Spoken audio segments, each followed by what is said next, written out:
majority of high schools today do properly equip today's youth with the tools to move America forward. High school is an ample time for learning and growing as a person, as well as cultivating leaders, forward thinkers, and progressive-minded youth. High schools give students the opportunities and the tools to strive and push America forward, but they are also given the choice to take advantage of these opportunities. In terms of moving America forward, that does not always just have to mean a singular leader. That can mean being better educated, bettering the economy, and so much more. High schools allow students of all interests to excel in many areas. There are ample clubs and specific classes to better specialize learning. High school also offers a vast array of placement classes to create progressive students. Stressors and pressures also prepare students to move America forward. They overvalue grades and tests, and they perpetuate cheating. Leadership can be cultivated through school, but deliberate choices must be made to cultivate this leadership. And the general population does not make these choices. School does not engage enough to make the average student seek more. It often becomes more about survival, about those grades. And they become the most important thing over learning or achieving leadership skills. So overall, the vast majority of schools today do not properly prepare today's youth to move America forward. Schools prepare students for the real world, which can also equip the youth to move America forward. As it prepares students for the real world, it also does not spoon-feed students opportunities. High school is filled with hidden curriculum and promotes adult-like behavior and allows driven students to stand out from the pack. As America is pushed forward, no one is handing leaders and activists anything. It is all being worked for. Bettering the economy is also helping students move America forward. Schools are equipping students for all levels of secondary education and the workforce. Schools are also realizing that not all students strive for collegiate education, and high schools are equipping students for the ability to study trades. The last generation of millennials and Gen X focused hard on college-based careers, and the baby boomers mostly controlled the trades. As the baby boomers retire, the demand for trade-based work increases, and schools provide certified specialized classes and fast-track opportunities to fill those positions. The students also find work in something they enjoy and are skilled at. As skilled work increases, the timing to find employment after graduation is drastically decreased. Thus, there is a better standing for the economy and unemployment. The main skill needed to move America forward is leadership. Under this umbrella of leadership, there are other skills that come under that. First of all is responsibility and accountability, as well as being driven and self-motivated and having honesty and integrity. So first, let's talk about responsibility and accountability. This is necessary because responsible people know what the job is and will get it done. But in addition to knowing what the job is, they'll know why they're doing that job, and they'll be able to explain it to you. This means that they'll know what the greater goal is, and they'll be able to make their own choices if needed to change and get the job done in the best way. It also means that they will admit their faults and work to fix them. So where is responsibility and accountability necessary? First of all, it's necessary in the workplace no matter what job. Time management is necessary in all jobs, whether it's teachers, doctors, or artists, or any other job. You need to have good time management skills to know how to get things done in the most effective way. Second of all, it's necessary in the family system. When it comes to just simple things like doing chores, you have to know that you're being responsible and doing your part so that you can trust the other people in your family to be responsible as well. Then it's necessary within your circle of friends. People who are responsible are reliable and will be able to build better relationships than those who don't have this responsibility. So let's talk about how this connects to moving America forward. People who are responsible and accountable will be positive people because they won't always be worrying about what people think of them due to their lack of unresponsibility, and people will want to be around them. They'll also be well-rounded because they won't get bogged down in the details of a job.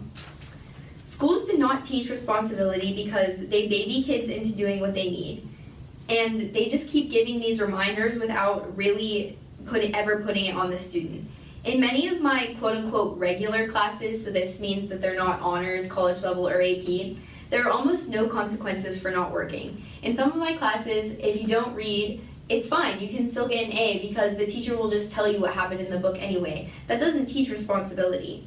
And additionally, there are 1,000,001 chances to change. If a student makes a mistake, they can keep making that mistake over and over again. And there are essentially no consequences, which means that kids are essentially accountable to no one. It's often written off in school as kids will be kids, but in reality, we're not kids at all. We're almost adults, and we need to prepare ourselves to be going into the workforce and into real life. So next we can talk about being driven and self-motivated. Why is this necessary? Well, being driven and self-motivated is where innovation comes in, where new ideas comes in. This is necessary in small businesses, building new products, tools, and technologies. And also, you must be driven and self-motivated internally to be a better person. No one's going to tell you to invent something new or to change your life and to become a better person. You have to be able to do that internally. And the people that do these things will change the world. They'll be able to visualize what they want, and they'll be able to get what they want. They won't look to others to see what to do, but they'll pave their own way. Martin Luther King Jr. said, "I have a dream, not someone told me about this dream."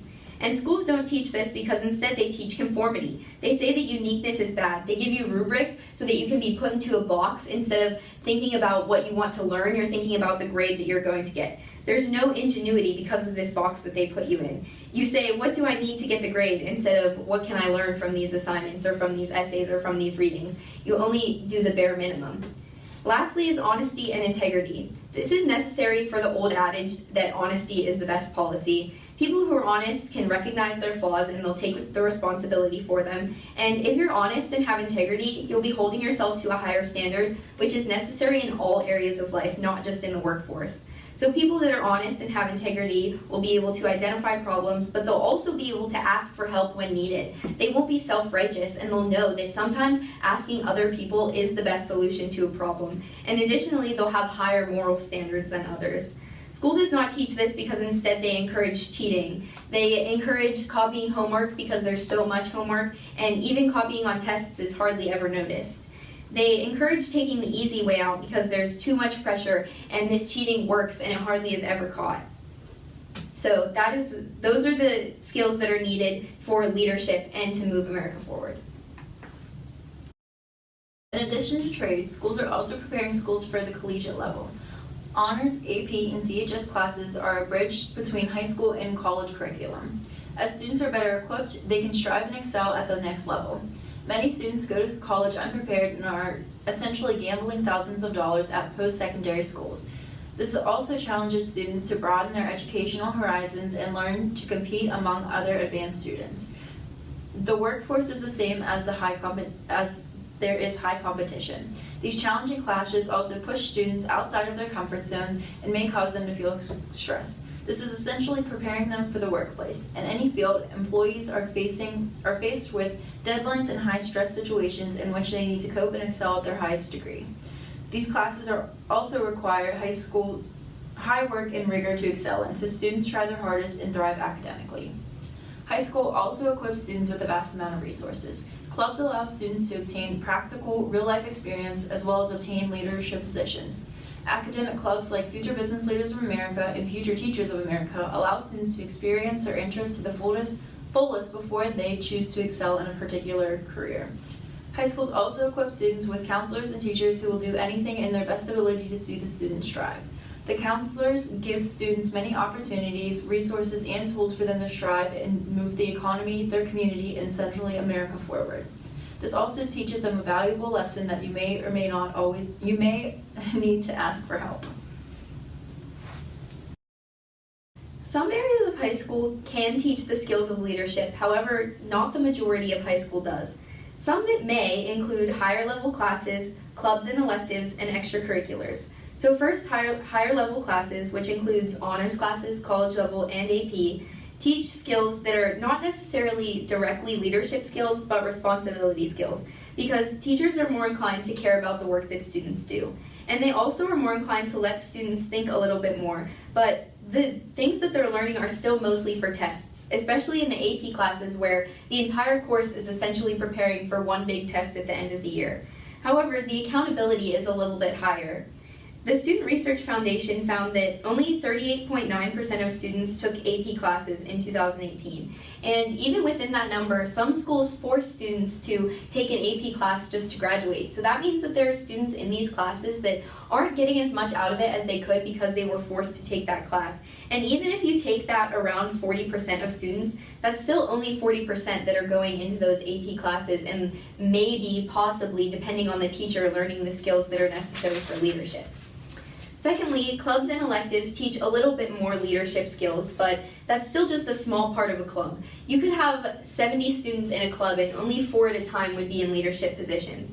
And in these leadership positions, you still only access surface level skills because they're most often pushed by the teacher. I'm a president or co-president in 3 clubs, and in 2 out of 3 of those clubs I do almost nothing. So that's saying something about these leadership positions that we're putting students in. They're mostly just to put on college applications and not actually to do real work. But at least the good thing about clubs and electives is that you have to choose to be in them. So it means that the students that are in them do want to work a little bit more and get their brains pushed at least a little bit more. And electives can encourage imagination, that innovation, and in things such as art and cooking classes, but they're still mostly just for a grade. You still have rubrics to follow within, and you're still getting graded on that work that you're doing. So lastly, I believe that extracurriculars are best at cultivating leaders because they often hold you to the highest standard in things such as teamwork and accountability. On something such as a sports team or in like a marching band, you have to be accountable to know your parts and to know your plays and to be a person. You don't want to be the person sitting on the bench. And so I learned all of my leadership skills in marching band, and that was mostly in part due to a leadership seminar that was led by Dr. Tim Lotzenheiser. And that was our marching band and a few around in the area. That's still not every single marching band in the country is coming to this leadership seminar. And even at North Hills, only 6% of high school students are in marching band. So that's a very small amount of kids that are being exposed to these leadership skills. I consider myself a very good leader, and almost all of my leadership skills were learned in that seminar.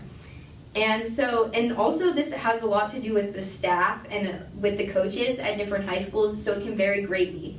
So saying that the vast majority of high schools prepare students to move America forward is a gross overstatement. Yes, schools can cultivate skills to help students be prepared to move America forward, but even so, they prepare a very small number. Although the majority of high schools do equip students to move America forward, some high schools do not have the same opportunities as others. Public high schools rely on funding for the majority of their budgets. This funding can come from standardized test scores and the performance on them. If the performance is mediocre, not much funding will go towards the school, restricting their ability to fund opportunities and resources.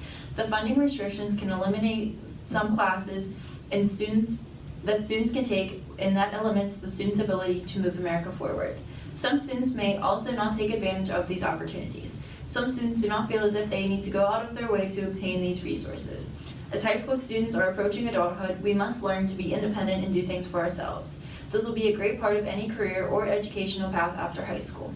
This promotes leadership and allows students who want to move America forward to stand out and actively move America forward.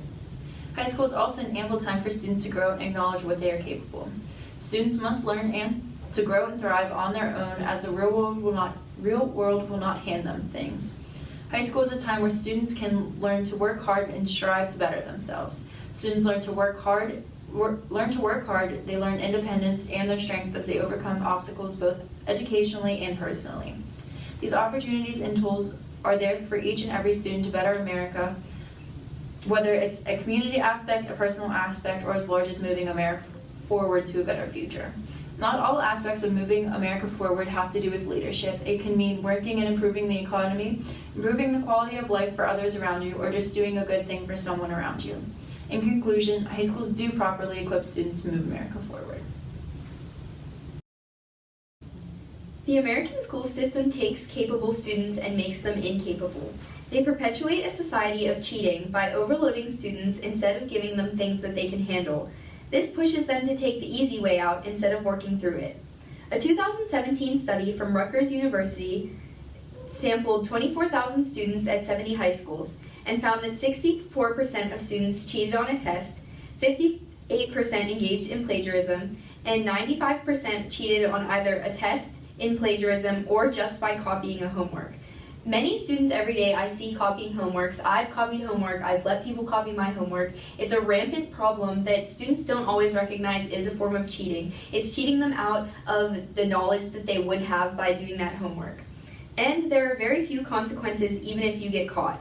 The North Hill School District Student Handbook for the high school for 2019-2020 says that it's up to the teacher to reprimand students for cheating, and that the most often that the punishment would just be getting a 0 on that assignment. And if that's a 10-point homework, that means almost nothing to a student and to their grade. So they're just going to keep doing this cheating over and over again until it actually affects their grade without realizing that it's affecting their learning abilities.